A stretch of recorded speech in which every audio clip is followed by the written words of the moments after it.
Warning, this episode of Newsfighters contains offensive language, mostly thanks to politicians behaving badly. This is Newsfighters, where we fight the news so you don't have to. Hi guys, welcome to Newsfighters for today, May the 4th, 2019. I'm your host, Dylan Bianinimum.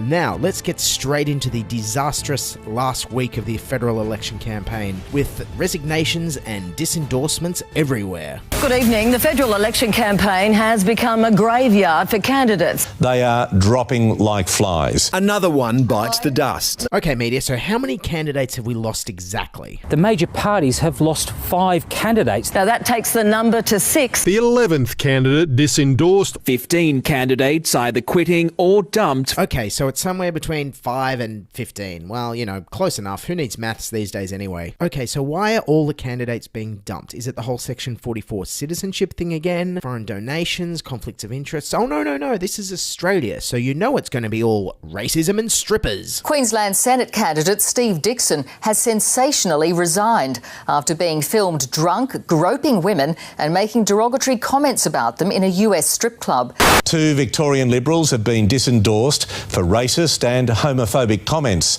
Labor's candidate in Melbourne, Luke Creasy, who posted jokes about rape and lesbians online 6 years ago. Stupid is stupid is stupid. Jessica Whelan, the Liberals picked for the Tasmanian seat of Lyons, now banished after more anti-Muslim posts surfaced. I think about 2017, I would have made some anti-Islamic posts. Yes, former Liberal Tasmanian candidate Jessica Whelan there, and what a very tentative, withheld admission of guilt there. I mean, that's kind of more of the tone you use when you admit you like Bryan Adams or Black Eyed Peas, not when you admit to posting anti-Islam memes. I mean, the way she described it, surely what she posted couldn't have been that bad, could it? In a series of Facebook posts, Ms. Whelan is accused of urging violence against American feminists supporting Sharia law. Round them up, Donald. Cut their clitorises off and sell them to Muslims in Muslim countries. Okay, that's pretty bad. Of course, the first question you have to ask is, how did these candidates get pre-selected? Especially considering that back on April 13, Scott Morrison bragged about how good the Liberals' vetting process was when 3 potential candidates were caught out over the Section 44 citizenship thing. And I think what this demonstrates is just the party doing its job of proper further vets and checks before we get to close of nominations. And what it shows is that we're doing the due diligence. Yeah, so it seems this election, due diligence on candidates only extends as far as glancing at their birth certificates and not searching their Facebook profiles for racist memes. Anyways, when first asked about the racist post, Jessica Whelan denied it vehemently. Yeah, it just goes to show how far some of your opposition will stoop. Miss Whelan claims the picture is a fake, suggesting her account was hacked. Yes, hackers are amazing now, how they can go back in time and hack your account from before you were even a candidate. Of course, it's not the first time I've heard the hacker defence from the Liberal Party. Senior Government Minister Christopher Pyne has blamed hackers after his social media account liked a gay pornographic video. But sexism and Islamophobia aside, clearly the weirdest reason for one of the candidates stepping down so far has to be this one. Northern Territory Labor Senate candidate Wayne Kernoff stepping out because he shared a conspiracy theory that Earth is run by an alien race of giant Jewish shape-shifting lizards. Oh, the space lizard theory again. I'm so sick of hearing about the space lizards this election. Anyway, it's been a big learning experience for all involved, as Labor's Luke Creasy noted in his resignation statement. This is a really important lesson for young people that your social media footprint will follow you. Well, I couldn't agree more. We should all bear that in mind. So maybe the next time you're on Facebook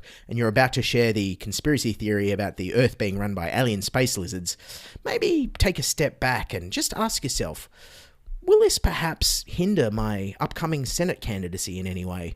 And if that's the case, think twice. Anyways, now on to the main story this episode. Tony Abbott and Zali Steggall go head-to-head in the Sky News Manly Daily Warringah debate. The Sky News debate was a forum where the locals asked questions, and it really did provide some insight into the amazingly diverse array of privileged, posh-sounding old white men who live there. My name's James. I run a venture capital firm in the city. Fortunate to have been able to live and work in many countries around the world. A lot of people here have self-managed super funds.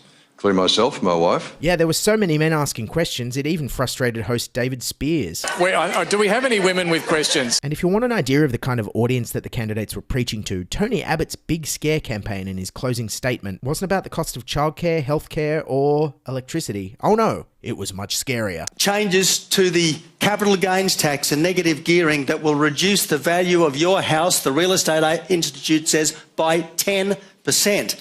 Now, in Mossman, that means a $400,000 hit on your net wealth. Wow, what a relatable scare campaign for Middle Australia. Look out, Howard's, Battlers and Tony's tradies. Your $4 million Mossman mansion could go down as much as 10%. Anyways, the biggest issue of the debate, for some unknown reason, was a road tunnel. And both candidates were falling over themselves to declare their love for this tunnel. The best thing that government can do to improve the lives of everyone around here is to get the tunnel built as quickly as possible. I support the tunnel, I should say, contrary to all the advertising that you put out. That's why I am so passionate about the tunnel. Guys, I think Tony Abbott wants some time alone with the tunnel. Also, I haven't seen Tony Abbott so supportive of a big empty void since Cardinal Pell. However, some locals were against the tunnel. How will a $14 billion tunnel that makes it easier to get in and out of one of the most affluent and popular places in Australia improve housing affordability, not attract more traffic? Yes, stop the tunnel. We will decide who goes to the beach in Warringah, and we will keep public transport shitty so they can't come. The best way of doing something is not to build a train line, which really will bring far more people into this beautiful area. The environment shaped up as another big issue, and Tony Abbott declared that he's a greenie now. Well, we're all conservationists. I certainly am very proud of my record. But then admitted to owning a polluting old car. My own case, a car which is currently more than 20 years old. But what is it with Aussie pollies bragging about driving crappy old cars? Here's Labor leader Bill Shorten and New South Wales Labor leader Michael Daley recently. I haven't bought a new car in a while. I've got a Holden Commodore. Oh, right, so you're a normal bloke. Just a guy from the burbs, that's me. Is that the new Commodore or the shitty one? No, the it's old the one? shitty one, yeah. It's like each of them owns 6 investment properties, but they all drive old bombs, so they appear like they're the Kerrigans from the movie The Castle. Could you move the Chimera? I need to get the Tirana out so I can get to the Commodore. I'll have to get the keys to Cortina. I'm going to move that Chimera. Then the discussion turned to the importing of electric vehicles and the Liberals' lack of support for Labor's 50% electric vehicle target. So what is going to happen in 5 to 10 years' time when all international car manufacturers are focusing primarily on electric vehicles and we do not have any infrastructure for charging and we are not ready for that? What will we be driving? Well, we may very well recreate our own car industry. Mate, not if everyone's buying new cars at the rate you are, that's for sure. Anyways, Tony Abbott also went on to rewrite history, as he loves to do, this time by claiming credit for passing marriage equality by not voting for it in the Parliament. Do you want to take the opportunity here, Tony Abbott, to explain why you didn't reflect the electorate's views by voting yes in the Parliament? Well, I respected the electorate's views by not voting against it. I facilitated the passage of the bill. Simple as that. And then when it came to female representation in the Liberal Party, Tony Abbott said he was against quotas, but in favour of targets. Look, I'm not in favour of quotas, David. I'm not. But I certainly think that targets are important. One of the things that I had as leader was a target to have 50% by 2025. Has it worked?